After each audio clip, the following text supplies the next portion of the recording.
दोस्तों, हिंदू समाज में बहुत सारी ऐसी परंपराएं हैं जो आज आउटडेटेड लगेंगी आपको। और अगर ये कहा जाए कि हम इसको भूलते भी जा रहे हैं, लेकिन अगर आप बहुत ही बारीकी से देखेंगे तो आप देखेंगे कि ये जो परंपराएं हैं जो चलती आ रही हैं सालों से, इसके पीछे हमारे ऋषि मुनियों की बहुत गहरी सोच थी, विज्ञान था, तर्क था उसके पीछे। ऐसे ही एक व्यवस्था, एक परंपरा जिसे कहा जाता है गोत्र। गोत्र ने दोस्तों हमारी जो वंशावली है उसको सुरक्षित रखा। साथ ही ह्यूमन इनब्रीडिंग द्वारा जो जेनेटिकल डिसऑर्डर होता है उससे भी ये जो परंपरा है गोत्र नाम की, ये हमको बचाती रही। और अगर पूरे विश्व की बात करें तो दोस्तों गोत्र जैसी परंपरा व्यवस्था जो है वो हमको किसी भी सभ्यता में नहीं मिलेगी, और इसके आसपास की भी कोई भी व्यवस्था नहीं मिलेगी जो जेनेटिकल डिसऑर्डर को एड्रेस करती हो। हाँ, ये बात अलग है कि कुछ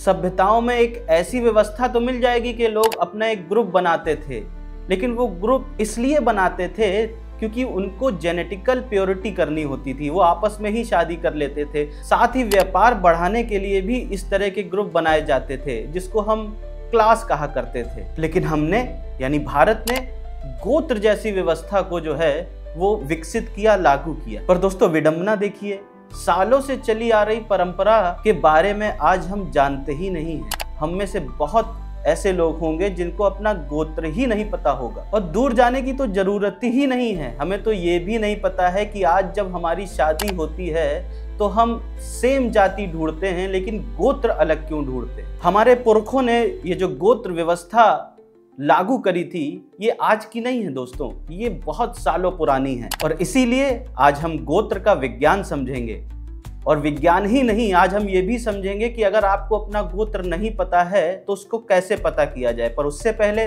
दोस्तों हमारा एक व्हाट्सएप चैनल है, उससे अगर आप जुड़ेंगे तो हमारे ये वीडियो आप तक बहुत जल्दी पहुंचेंगे। साथ ही और भी खबरें जो हम उस व्हाट्सएप ग्रुप में डालते हैं वो आप तक पहुंच जाया करेंगी। तो आपसे हमारा निवेदन है कि उस व्हाट्सएप ग्रुप से जरूर जुड़े। तो सबसे पहले दोस्तों, गोत्र कितना वैज्ञानिक है इसको समझने से पहले हमको ये जानना पड़ेगा कि गोत्र शब्द आया कहाँ से, इसका अर्थ क्या है। हमको ये समझना चाहिए किसी चीज को समझने से पहले, क्योंकि जब हम पीढ़ी दर पीढ़ी संबंधों की बात करते हैं तो हमारे पास संस्कृत में बहुत सारे शब्द हैं दोस्तों। वंश है, कुल है, जाति है, और साथ ही गोत्र भी है। लेकिन दोस्तों अगर आप कुल, वंश, जाति को देखेंगे तो ये आपको कुछ परिवार या कुछ पीढ़ी तक ही सीमित रखेंगे। लेकिन गोत्र दोस्तों तब से चल रहा है जब से शायद हम अंदाजा भी नहीं लगा सकते, यानी अनंत काल से चल रहा है। लेकिन यहाँ पे दोस्तों एक चीज आपको समझनी पड़ेगी कि जब हम गोत्र की बात करते हैं तो ये गोत्र हमको पिता से मिलता है,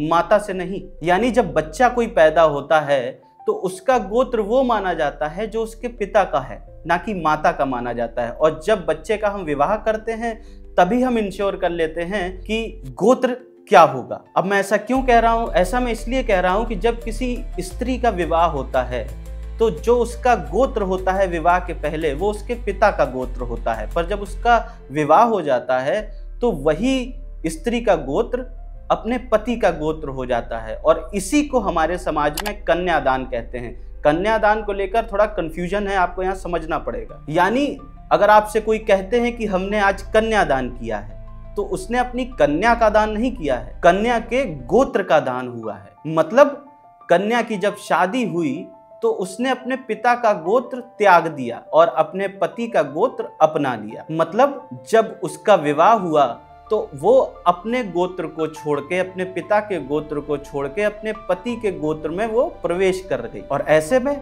पति और पत्नी का फिर जो है गोत्र शादी के बाद एक ही हो जाता है, और फिर जो संतान पैदा होती है वो भी सेम गोत्र में पैदा होती है, उसका भी सेम गोत्र माना जाता है। अब यहाँ आपके मन में एक सवाल उठ रहा होगा कि ऐसा कन्या को ही क्यों करना पड़ता है, कन्या क्यों अपने गोत्र का त्याग करती है और पति के गोत्र को अपनाती है। इसके बारे में हम आगे जानेंगे वीडियो में, तो आप वीडियो पूरा देखिएगा। तो दोस्तों यहाँ कुल जमा बात यह है कि जब भी गोत्र की बात होगी तो वंशावली की बात होगी, और जब गोत्र की बात होगी तो पिता का ही गोत्र लिया जाएगा, ये भी आपने जान लिया। और ये व्यवस्था सालों से चली आ रही है, अनादिकाल से चली आ रही है। अब यहाँ एक और बहुत महत्वपूर्ण सवाल आता है कि गोत्र शब्द का मतलब क्या है। ये कहां से इसका उत्पत्ति हुई है। तो अगर आप इसको समझने जाएंगे तो आप बहुत ज्यादा कंफ्यूज हो जाएंगे, क्योंकि कितने भी विषय क्यों ना रहे हों, चाहे वो आयुर्वेद रहा हो, गणित रहा हो, ज्योतिष रहा हो, आध्यात्म रहा हो, हर जगह आपको गोत्र शब्द का मतलब देखने को जरूर मिलेगा। कहीं पर इसका अर्थ पृथ्वी से लिया गया है, कहीं पर इसका अर्थ दिशा से लिया गया है, और बहुत सारी जगह इसका अर्थ इंद्रियों से भी जो है दोस्तों वो लिया गया है। तो ये समझना बड़ा कठिन हो जाता है कि इसका असली अर्थ क्या है। लेकिन सबसे पहले हम इसको व्याकरण में समझते हैं। महर्षि पाणिनि जी ने गोत्र का एक सूत्र लिखा है, अपत्य पौत्र प्रवृत्ति गोत्रम। यहाँ पर महर्षि गोत्र शब्द की असीमितता बता रहे हैं आपको। वो कहते हैं कि गोत्र केवल अपना परिवार नहीं है, बल्कि गोत्र के लिए कम से कम आपको पौत्र, पौत्री और उनके भी आगे की संतानों तक जाना होगा, तब एक गोत्र बनेगा। और दोस्तों यही नहीं, वेदों में अगर हम इस शब्द को ढूंढेंगे तो वेदों में आपको ये शब्द बहुत जगह दिखाई पड़ेगा, जिसमें आपको कई तरह के अर्थ वहां पे भी दिखाई पड़ेंगे। लेकिन आप अगर ओवरऑल देखेंगे तो आप जो भी अर्थ ढूंढने की कोशिश करेंगे वो तभी आएगा जहां पे सीमा निर्धारित की जा रही हो। ये जो शब्द गोत्र है, इसकी यात्रा लगभग 3500 वर्ष पुरानी है दोस्तों। जब दुनिया का सबसे प्राचीन ग्रंथ लिखा जा रहा था, ऋग्वेद, तब इस शब्द का जन्म हुआ था। अगर शुरुआत की बात करें तब गोत्र का मतलब होता था गायों का बाड़ा, जहां पर एक ही परिवार की गाय रहती थी, और एक ही परिवार की जितनी भी गाय होती थी उन पर एक सेम निशान बनाया जाता था, ताकि ये पता चल सके कि ये गाय किस परिवार से आती है। ये निशान जो है गायों की पहचान हुआ करता था, उनकी संतति का निशान हुआ करता था। लेकिन जैसे जैसे समय बीता, इस शब्द यानी गोत्र का अर्थ जो है वो दोस्तों बहुत बड़ा रूप वो लेता गया। गो यानी गाय या पृथ्वी, और त्र माने संतान, यानी पृथ्वी पर आगे बढ़ाने वाली संतति। और इसी के साथ धीरे धीरे गोत्र का मतलब एक वंश और एक खानदान, यानी एक ऐसी व्यवस्था जो पीढ़ी दर पीढ़ी आगे बढ़ती रही हो। और फिर ये केवल एक नाम नहीं रहा, ये हमारी संस्कृति का पहचान बन गया। और यहाँ दोस्तों समझने वाली बात यह है कि गोत्र शब्द को तब भी लिया जाता है जब आपके वंशावली की एक सीमा तय करनी हो, जब आपको दूसरों से अलग करके एक अलग वंशावली में रखा जाना हो। वो वंशावली जो बहुत ही लंबे समय से चलती आ रही, हम उसे गोत्र कहते हैं। जैसे आप गो शब्द देखें तो उसको गति से भी लिया जाता है, इंद्रियों से भी लिया जाता है, और कहीं कहीं तो ये भी माना जाता है कि गोत्र शब्द का अर्थ होता है ऐसी व्यवस्था जो आपकी इंद्रियों की रक्षा करे। अब एक और बड़ा सवाल आता है कि ये जो गोत्र व्यवस्था है ये आई कहां से? तो दोस्तों गोत्र व्यवस्था हमारे सप्त ऋषियों से आई है। हमारे यहाँ 7 सप्त ऋषि माने गए हैं, अत्रि, कश्यप, वशिष्ठ, विश्वामित्र, गौतम, जगदग्नि और भारद्वाज। जैसा कि मैंने बताया कि इस गोत्र की जो व्यवस्था है वो इन्हीं ऋषियों द्वारा बनाई गई थी। लेकिन हम आज की बात करें तो आज दोस्तों ऐसा देखा जाता है कि लगभग हमारे इस समाज में 108 तरह के गोत्र हैं, जो कि इन्हीं ऋषियों द्वारा बनाए गए गोत्रों की शाखाएं हैं। एक लोगों में बहुत ज्यादा कंफ्यूजन होता है कि लोग गोत्र को और जाति को एक मान लेते हैं। इसमें बहुत लोगों को कंफ्यूजन है, और ऐसा इसलिए होने लगा है दोस्तों क्योंकि आजकल जाति को ज्यादा महत्व दिया जाता है, गोत्र तो केवल ब्राह्मणों के लिए छोड़ दिया गया है। तो ऐसे में गोत्र और जाति में क्या अंतर होता है हमको ये भी समझना पड़ेगा। और अगर बारीकी से देखा जाए तो जाति और गोत्र में सिद्धांत के हिसाब से ही बहुत ज्यादा अंतर है। और कंफ्यूजन कहाँ आता है? कंफ्यूजन यहाँ आता है दोस्तों कि हमें इन दोनों गोत्र और जाति एक जैसी लगती हैं, क्योंकि अब ये जन्म पर आधारित हो गई है। मान लीजिए अगर कोई मिश्रा जी के यहाँ हुआ है बच्चा, तो वो मिश्रा ही कहलाएगा। तो जब जाति जन्म पर आधारित हो गई है और गोत्र तो पहले से ही जन्म पर आधारित एक व्यवस्था थी, यही कारण है कि दोनों को लोग एक जैसा मानने लगे। लेकिन आप बहुत पहले यानी समय से बहुत पहले जाएंगे तो आप देखेंगे कि जो जातियां थी वो एक्चुअली जो लोग जैसा काम करते थे उससे एसोसिएट होती थी। यानी मान लीजिए जो लोग लोहे का काम करते हैं तो वो लोग लोहार हो जाते हैं, जिसकी वजह से एक जाति बन जाती है जिसको लोहार जाति कहा जाता है। और कई लोग कुम्हार का काम करते हैं तो कुम्हार जाति बन जाती है। तो कहने का मतलब होता है कि जैसा वर्क होता है उसको काम को बढ़ाने के लिए कुछ लोग आपस में मिलते हैं, आपस में सीखते हैं। उस व्यवस्था को और स्ट्रांग बनाने के लिए लोग एक साथ आ जाते हैं, और जब बहुत लोग एक साथ आ जाते हैं और बड़ा ग्रुप हो जाता है तो वो एक अपनी जाति बना लेते हैं, जिसकी वजह से ये माना जाता है कि फला लोग उस जाति से संबंध रखते हैं। लेकिन यहाँ पे एक और एग्जाम्पल आता है कि मान लीजिए एक पिता है, उसने अपने जीवन भर कोई एक चीज सीखी, उसने अपना पूरा जीवन लगा दिया उस चीज को सीखने के लिए, और वो चाहता है कि जब वो ना रहे तो उसका बेटा भी उसी काम को करे, यानी उसी जाति को और उसी कार्य को आगे बढ़ाए। और यहीं से जाति जो है वो जन्म आधारित हो गई। तो अगर देखा जाए कि जो लोग जिस वर्ग से एसोसिएट थे उसमें अगर आप जाति देखेंगे तो वो अब वैसी नहीं रह गई है। अब जो पिता करता है वो जरूरी नहीं है कि वो पुत्र भी करे, लेकिन जो गोत्र है वो आपका आज भी वही था, कल भी वही है और आगे भी सेम रहेगा। जाति तो काम के हिसाब से बदल गई है, लेकिन गोत्र आपका आज भी सेम है। यानी पिता का जो व्यापार है या जो जाति है वो तो आप बदल सकते हैं, लेकिन गोत्र पिता का आप नहीं बदल सकते हैं, जो आपको आपके पिता से मिला है। और असली में यही गोत्र जन्म आधारित होता है, ना कि जाति। हाँ, लेकिन यहाँ पे एक और चीज आती है कि जब आज के टाइम पे जाति जो है वो जन्म आधारित हो गई है तो गोत्र और जाति में भी समानता देखने को मिलती है। लेकिन ओवरऑल अगर देखा जाए तो जाति जो है वर्ग पर आधारित थी, लेकिन गोत्र जो है वो जन्म आधारित था हमेशा से। तो दोस्तों ये जो गोत्र है ये प्योरली जो है वो वंशावली पर आधारित है, यानी पूरी तरह आपके जेनेटिक पर आधारित है, जबकि जो जाति व्यवस्था है वो आपके काम किस तरह का कर रहे हैं उस पर आधारित है। क्योंकि आप जैसा काम करते हैं उसी तरह के लोगों के साथ आपका उठना बैठना होता है, एसोसिएशन होता है, उसी तरह के लोगों से आपकी शादी होती है, ताकि जिस तरह का व्यापार आप कर रहे हैं आपका व्यापार ग्रो हो सके और इसके आगे जितना भी आपने अपने व्यापार से सीखा है आप उसको अपनी आने वाली पीढ़ी तक पहुंचा सकें। और इसीलिए आपने आज देखा होगा कि एक ही गोत्र के लोगों में आपको कई तरह के काम करते हुए लोग देखने को मिलेंगे और दोनों में बड़ा अंतर होता है। लेकिन आज समाज में जाति व्यवस्था इतनी ज्यादा फैल गई है कि हम आज जाति की ही बात करते हैं। अगर हमें किसी की शादी करनी होती है तो हम जाति देखते हैं, हम गोत्र को तो शायद उतना देखते भी नहीं हैं। बहुत कम समाज में ऐसे लोग बचे हैं जो गोत्र को महत्व देते हैं, ना कि जाति को। और जबकि गोत्र के पीछे पूरा का पूरा दोस्तों विज्ञान भरा पड़ा है और अब हम उसी विज्ञान को जानेंगे। अगर आपको दोस्तों हिंदू या हिंदू संस्कृति को समझना है तो जो प्राचीन काल से चले आ रहे हमारे ग्रंथ हैं आपको उनसे बहुत कुछ सीखने को मिलेगा। फिर चाहे वो रामायण हो या महाभारत हो, हमारी प्राचीन परंपराओं के बारे में आपको बहुत ही डिटेल में इन ग्रंथों में देखने को या पढ़ने को मिल जाएगा। जैसे आप रामायण की अगर बात करें तो उसमें आपको देखने को मिलेगा कि परशुराम जी का गोत्र जो है भृगु गोत्र है, क्योंकि वो भृगुवंशी थे। और महाभारत में तो वेद व्यास जी ने आपको बड़ी डिटेल के साथ जितनी भी वंशावली है या वंशा से रिलेटेड जितनी भी चीजें हैं वो आपको बड़ी डिटेल के साथ बताई गई हैं। अब दोस्तों हम समझेंगे कि गोत्र को लेकर जो वैज्ञानिक आधार हैं वो क्या हैं। तो सबसे पहले हमको ये समझना पड़ेगा कि जो ह्यूमन सेल होते हैं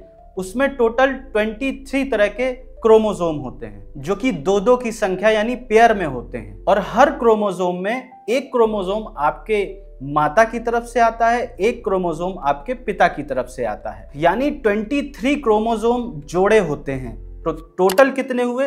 46 क्रोमोसोम आपके सेल में होते हैं, ह्यूमन सेल में। अब आपको यहाँ पे ये भी समझना पड़ेगा कि आखिर में ये क्रोमोसोम होते क्या हैं। क्रोमोसोम में दोस्तों हमारे जीन्स होते हैं जो कि हमारी जेनेटिकल इंफॉर्मेशन जो है वो स्टोर करते हैं। वो इंफॉर्मेशन स्टोर करते हैं जो डिसाइड करती है हमारा शरीर कैसा होगा, हमारी आंखें कैसी होंगी, हमारे नाक कान मुंह गला कैसा होगा, हमारे शरीर का रंग कैसा होगा, बाल कैसे होंगे, हमारा चेहरा कैसा होगा। ये सारे इंस्ट्रक्शन इसी क्रोमोसोम में स्टोर होते हैं। इसको आप ये भी कह सकते हैं कि chromosome is the set of protocol of our body. तो अगर आप इन 23 जोड़ी क्रोमोसोम को देखेंगे तो इसमें एक दोस्तों बड़ी विशेष बात आपको देखने को मिलेगी। आपको देखने को मिलेगा, अगर आप ध्यान से देखेंगे तो जो ये 23 जोड़े हैं इसमें से जो पहले 22 जोड़े हैं वो आपको एक जैसे मिलेंगे और इनको ऑटोसोम कहा जाता है। यानी कि ये जो पहले 22 जोड़े हैं, इसमें अगर माता से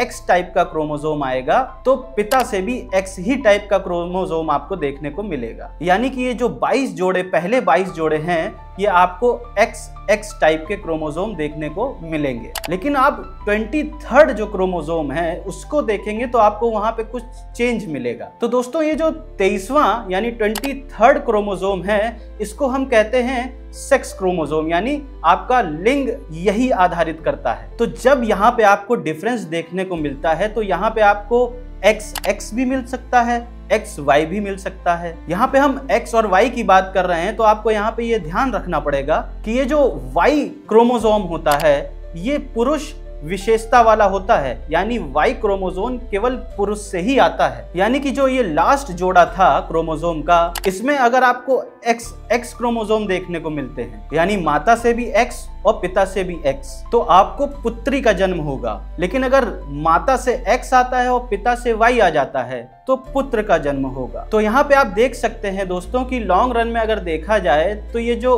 Y क्रोमोसोम है ये पिता से ही आता है, यानी पिता से पुत्र में जाता है, पुत्र में उसके पुत्र में जाता है, और ऐसे ही पीढ़ी दर पीढ़ी अपने आप को सुरक्षित रखता है। तो अब आगे से अगर महिलाओं से कोई ये कहे कि तुमने बिटिया कैसे पैदा कर दी, तुम्हें लड़का पैदा करना था, तो उनको ये जवाब दे देना आप लोग कि भैया लड़का लड़की हम डिसाइड नहीं करते हैं, लड़का लड़की होगा ये पुरुष डिसाइड करता है। तो यानी कि जो ये Y क्रोमोसोम है ये पिता अपने एक पुत्र को देता है, पुत्र अपने पुत्र को देता है। इसी तरह ये जो वंशावली जो है ये ट्रांसफर होता रहता है और सुरक्षित रहता है ये डेटा। लेकिन अगर देखा जाए तो ये जो X क्रोमोसोम है दोस्तों ये यूनिक नहीं है, क्योंकि ये जो X क्रोमोसोम है ये माँ से बेटी में जाएगा, बेटी में फिर उसकी बेटी में जाएगा, ऐसा नहीं हो सकता। इसकी वजह से ये यूनिक नहीं है। और इसका एक और कारण है कि ये माता पिता दोनों से आता है। X आएगा माँ से तो Y आएगा पिता से, X आएगा माँ से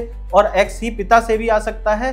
तो ये जो महिला वाला X है इसमें जो यूनिकनेस है वो नहीं रह जाती है। इसीलिए हम जब किसी लड़की की जो वंशावली है अगर उसकी माँ से जोड़ते चले जाएंगे तो एक समय बाद हम चीजों को भूलने लगेंगे, क्योंकि जो यूनिकनेस है वो है ही नहीं इस क्रोमोसोम में या इस केस में, जिसकी वजह से हम वंशावली या वंश का ट्रैक खो देंगे। क्योंकि जो दोस्तों ये X क्रोमोसोम है ये माता और पिता दोनों से आता है और धीरे धीरे इसका जो ट्री है वो बड़ा होता जाता है। और जब ट्री जो है बड़ा हो जाएगा तो चीजों को ट्रैक करना जो है वो बड़ा मुश्किल हो जाएगा। वहीं जो Y क्रोमोसोम है इसको ट्रैक करना बड़ा इजी है, क्योंकि जो इसमें Y क्रोमोसोम है वो पिता से ही आता है और जो पिता के Y क्रोमोसोम होंगे वो उसके पिता में भी होंगे, उसके पिता के जो Y क्रोमोसोम है उसके पिता के भी होंगे। तो हम यानी सीधा देख सकते हैं कि Y क्रोमोसोम जो हैं वो कहीं बाहर से नहीं आ रहे हैं, वो सीधे सीधे एक ही वंशावली में एक ही वंश से आ रहे हैं, जिसकी वजह से हमें इनको ट्रैक करना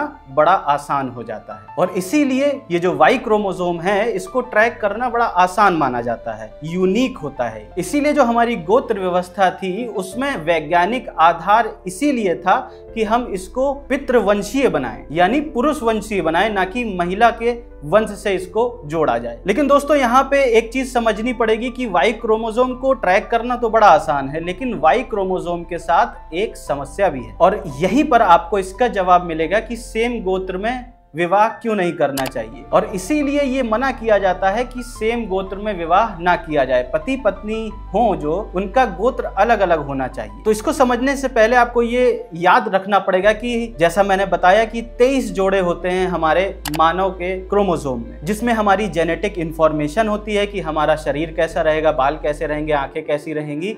लेकिन कभी कभी इन क्रोमोसोम में कुछ एरर आ जाते हैं और इन एरर्स को म्यूटेशन कहा जाता है। जैसा कि मैंने आपको बताया था कि 22 जोड़ी जो 23 जोड़ी क्रोमोसोम होते हैं, 22 जोड़ी एक जैसे होते हैं, जिसमें से एक X पिता का होता है और एक X माता का होता है। और ये जो म्यूटेशन होता है, जो एरर होते हैं, ये हमारे या आपके किसी के भी शरीर में आ सकते हैं। लेकिन ये हमें बड़ी प्रॉब्लम इसलिए नहीं करते हैं क्योंकि ये जो हमारे सेल होते हैं इसके अंदर ये जो क्रोमोसोम होते हैं इसमें सेल्फ रिपेयरिंग एक मैकेनिज्म होता है, जिससे अगर कोई एरर आता भी है तो ये अपने आप को उस एरर से अपने आप को छुटकारा पा लेते हैं, उसको सही कर लेते हैं। यानी कि जो इंफॉर्मेशन जो स्टोर थी, जो कि एरर आ गया था उस इंफॉर्मेशन में, उसको जो है रीस्टोर कर लेते हैं। चलिए इसको एक एग्जांपल से समझ लेते हैं कि ये जो 22 जोड़े जो क्रोमोसोम के हैं सेल के अंदर, इसमें एक क्रोमोसोम जो मां से आता है X, मान लीजिए उसमें कुछ एरर है, और जो पिता की तरफ से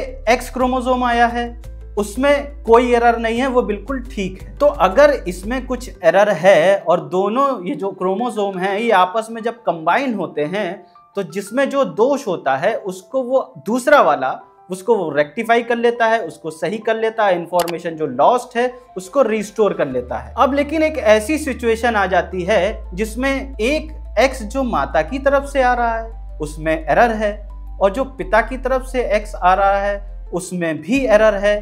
इस सिचुएशन में क्या होगा? और अगर वो एरर सेम है तो सेम एरर दोनों के पास है, जिसकी वजह से जो एरर है वो रेक्टिफाई नहीं हो सकती। पर आप सोच रहे होंगे कि ऐसा कब हो सकता है? ऐसा दोस्तों तब हो सकता है जब दोनों लोग एक ही गोत्र के हों तब, यानी दोनों लोग किसी एक ही वंशावली से हों तब। यानी ऐसा तब ही हो सकता है जब माता पिता में एक ही दोष हो, यानी उनके जो दोष उसके अंदर आए हैं वो उसमें परिवार में भी उनके किसी न किसी को वो दोष होंगे, और वो पीढ़ी दर पीढ़ी दोष कैरी फॉरवर्ड कर रहा है, यानी जेनेटिक दोष या जेनेटिक एरर वो कैरी फॉरवर्ड कर रहा है जनरेशन बाय जनरेशन। और उसी परिवार में कोई व्यक्ति अगर विवाह कर ले और दोनों के जो क्रोमोसोम हैं उसमें सेम एरर होगा तो दोस्तों ये फिर जेनेटिकल डिसऑर्डर माना जाएगा। और जब उनका विवाह होता है तो उनमें से एक X पति से आता है, एक X पत्नी से आता है, और जो बच्चा होता है उसमें सेम एरर दोनों, क्योंकि दोनों के जो XX हैं सेम एरर थी,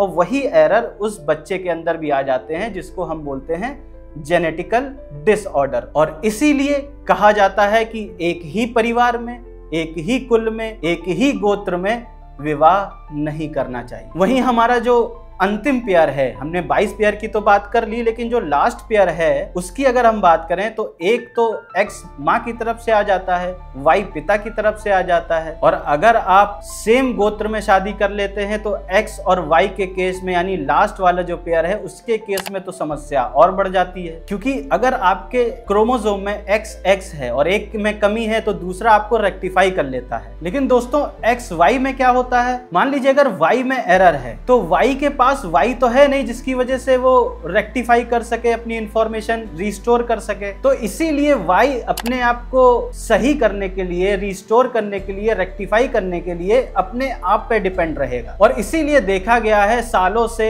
ये जो म्यूटेशन हो रहा है, अब आज की स्थिति में Y जैसा था वैसा है नहीं। इतने सालों से, हजारों सालों से Y में म्यूटेशन होते होते इसने अपने आप का जो ओरिजिनलिटी थी उसको वो छोड़ता गया है। और ऐसा क्यों हुआ है? क्योंकि इसके पास खुद का ऐसा कोई साधन ही नहीं था जिससे वो अपने आप को रिस्टोर कर सके। अपने आप पे ही डिपेंडेंसी उसकी सालों से बनी आई है। इससे आप समझ सकते हैं कि कितनी इंफॉर्मेशन जो है वो खराब होती गई होगी। यानी Y क्रोमोसोम में ऐसा वैज्ञानिक बताते हैं कि 90% जो अपनी जीन्स हैं वो छोड़ दिए गए हैं, और केवल 4 से 5% जो ओरिजिनल जीन्स हैं वो Y क्रोमोसोम में बची हैं। और वैज्ञानिकों ने तो दोस्तों यहाँ तक कह दिया है कि आगे चल के हो सकता है कि हम मेल्स रहे ना, एग्जिस्ट ही ना करें, हम इंडेंजर्ड स्पीशीज में आ सकते हैं, क्योंकि हम जो मेल्स हैं वो Y और X के क्रोमोसोम के कॉम्बिनेशन से बनते हैं। तो दोस्तों यहाँ ये पता चलता है कि जो हमारी सनातन सभ्यता है उसने इस चीज को पहले ही एड्रेस कर लिया था, और फिर गोत्र की जो है व्यवस्था बनाई गई ताकि आप लोग या हम लोग अपने ही कुल में विवाह ना कर लें, जिससे इस प्रकार के रोगों से जो हमारी आने वाली संतान है वो ग्रस्त ना हो जाए। और हम जब ये सुनिश्चित करते हैं, जब हमारी शादी होती है या हमारे बच्चों की शादी होती है कि दोनों का गोत्र अलग अलग है, तो इससे जो हमारी जेनेटिकल डाइवर्सिटी है वो दोस्तों बनी रहती है, जिसकी वजह से जो ये रोग हैं, बहुत तरह के रोग हैं। आजकल आपने सुना होगा कि बच्चा ऐसा पैदा हुआ, बच्चे में ये कमी थी, बच्चे में वो कमी थी। ये जेनेटिकल डिसऑर्डर से ही होते हैं, और हमारे पुरखों ने इस चीज़ को ढूंढ लिया था, इस चीज़ को समझ लिया था, और ये व्यवस्था बनाई थी ताकि हम सुनिश्चित कर सकें कि दोनों का गोत्र अलग हो और इस सब बीमारियों से हमारी आने वाली जो जनरेशन है वो बच सके। अब एक बहुत ज़रूरी सवाल आता है जो मैंने शुरुआत में ही कहा था कि हमको या हमारे बीच में ऐसे बहुत लोग हैं जिनको अपने गोत्र के बारे में पता ही नहीं है। और इसके बाद सवाल आता है कि जब पता नहीं है तो फिर गोत्र को कैसे पता किया जाए कि भाई हमारा गोत्र कौन सा है। तो चलिए इसको भी समझ लेते हैं। तो सबसे पहला काम तो आप ये कर सकते हैं कि आपके घर के जो बड़े बूढ़े हैं आप उनसे पूछिए कि गोत्र आपका है क्या। और अगर उनको ना पता हो या वो नहीं है इस दुनिया में, तो आप अपने पैतृक गांव में जाइए, जो आपके समाज के लोग हैं आप उनसे पूछिए। क्योंकि अक्सर ये होता है कि जो एक ही समाज के लोग होते हैं उनका एक ही गोत्र होता है, तो आपको वहां से अपने गोत्र की जानकारी मिल सकती है। और अगर आपको वहां से भी ना पता चले तो आप ये पता करिए कि जब आपके परिवार में कोई नहीं रहता है तो उसके अंतिम संस्कार कहाँ होते हैं। कोई विशेष गांव में होते हैं, जगह पे होते हैं, उस जगह को ढूंढिए जहां पे आप अपने पुरखों का पिंडदान करते हैं। बहुत से लोग गया में भी पिंडदान करते हैं, तो वहां भी आप जा सकते हैं। अपने पुरखों का नाम बताकर वहां पे बहुत बड़ा जो है डेटा स्टोर करते हैं वहां के लोग, जिसकी वजह से आप पता कर सकते हैं कि आपका गोत्र क्या है। गया में अगर आप देखेंगे दोस्तों तो उनके पास बहुत सारी पोथियां होती हैं। उन पोथियों में कई लोगों का डेटा सेव होता है, और ऐसा नहीं कि 2-3 पीढ़ियों का होता है, न जाने कितनी पीढ़ियों का डेटा सेव होता है। और बहुत लोग इसको अंधविश्वास मानते हैं, चमत्कारी चीज मानते हैं। वो ऐसे लोग होते हैं जो ज्यादा पढ़ लिख जाते हैं, क्योंकि उनको ये नहीं पता है कि मैं जहां की बात कर रहा हूं वो बहुत बड़ा डेटा सेंटर है, जो कि आज से नहीं कई हजार सालों से डेटा स्टोर किया जा रहा है। जब हम गया जाते हैं, अपने पुरखों का पिंडदान करते हैं, तो उसका भी डेटा वहां पे सेव किया जाता है कि भाई कौन लोग आए थे, किसका पिंडदान किया था, उन लोगों ने परिवार के किस किस लोगों का नाम लिया था। तो वहां पर जाकर आप अपने परिवार के लोगों के बारे में जान सकते हैं। 1-2 पीढ़ी नहीं, लगभग 10 से 20 पीढ़ी के बारे में जान सकते हैं। जब पीढ़ी का पता चल जाएगा तो गोत्र का पता तो अपने आप चल जाएगा। और इन सब उपायों के अलावा कोई शास्त्रीय वैदिक प्रक्रिया नहीं है जिससे आप अपना गोत्र पता कर सकें। और इन सब के बावजूद अगर आप फेल हो जाते हैं, अपना गोत्र पता नहीं कर सकते हैं, तो एक लास्ट ऑप्शन और है। और वो लास्ट ऑप्शन ऐसा है कि अगर आपको अपना गोत्र नहीं पता है तो आप एक गोत्र में अपने आप को रजिस्टर करवा सकते हैं। कैसे, आइए वो भी जान लेते हैं। इसके लिए आपको अपने एक गुरु को ढूंढना पड़ेगा, उसके सानिध्य में जाना पड़ेगा, उससे दीक्षा लेनी पड़ेगी। और दीक्षा लेने के बाद जो भी गोत्र आपके गुरु का होगा आप उसी गोत्र में प्रवेश कर सकते हैं, उसमें रजिस्टर अपने आप को करवा सकते हैं गुरु द्वारा। इसके अलावा अगर आपका कोई पारिवारिक पंडित है जो कई सालों से आपके परिवार के पूजा पाठ करवा रहा है, आप उससे भी अपने गोत्र के बारे में पूछ सकते हैं। तो दोस्तों, आज के आपने इस वीडियो में देखा कि ये जो गोत्र की व्यवस्था है कोई सांसारिक या आध्यात्मिक ही नहीं बल्कि वैज्ञानिक भी पद्धति के हिसाब से बड़ी उच्च कोटि की व्यवस्था मानी जाती है। और ये सब चीजें हम जब आज के समय में देखते हैं तो हमें बड़ी आउटडेटेड जैसी लगती हैं। आज की जनरेशन ये सोचती है कि ये सब बड़ी पुरानी बातें हो गई हैं, आजकल ये सब बातें रिलेवेंट नहीं हैं। लेकिन जब आप गहराई से इन सब चीज़ों को देखेंगे तो आपको पता चलेगा कि इन सब चीज़ों में कितनी गहराई है, कितना साइंटिफिक एस्पेक्ट है जो हम आप शायद आज नहीं समझ पा रहे हैं। और हम कैसे समझेंगे इसको?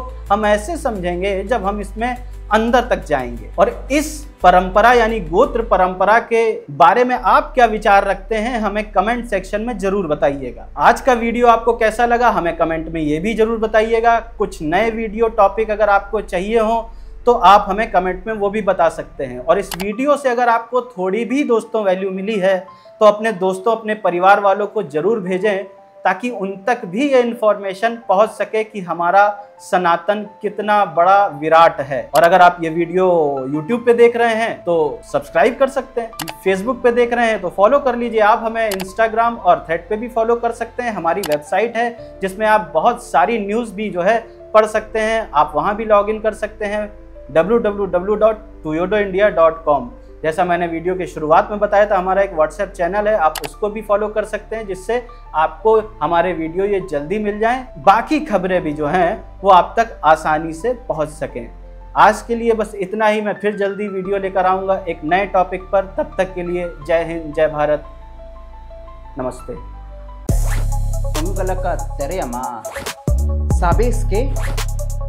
Cara wa janat bani. Sabevu, 22 निन्न कार्यमो ए दादा तुम्हें की जानो ए तमी जानो छो ए नीव गोता ओए तनु पता है तुला माहित है का। अरे भाई डू यू नो हर भाषा में एक ही सवाल है, क्या आप जानते हैं दुनिया के अनजाने तथ्य, अद्भुत कहानियां और चौंका देने वाले रहस्य। स्वागत है आपका DY के बॉक्स यानी कि डू यू नो बॉक्स में। कमाल की बातें सिनेमा और साइंस की, हिस्ट्री और पॉलिटिक्स की, जंग की, जंगल की, देश की, प्रदेश की, दुनिया की और दुनिया के बाहर की, हर विषय में खोज लाएंगे हम कोई ना कोई अनोखा किस्सा जो जगाएगा आपकी जिज्ञासा और बढ़ाएगा आपका ज्ञान। तो चलिए खोलते हैं DY के बॉक्स बाय टोयोडो India news network, Anand Gyan का।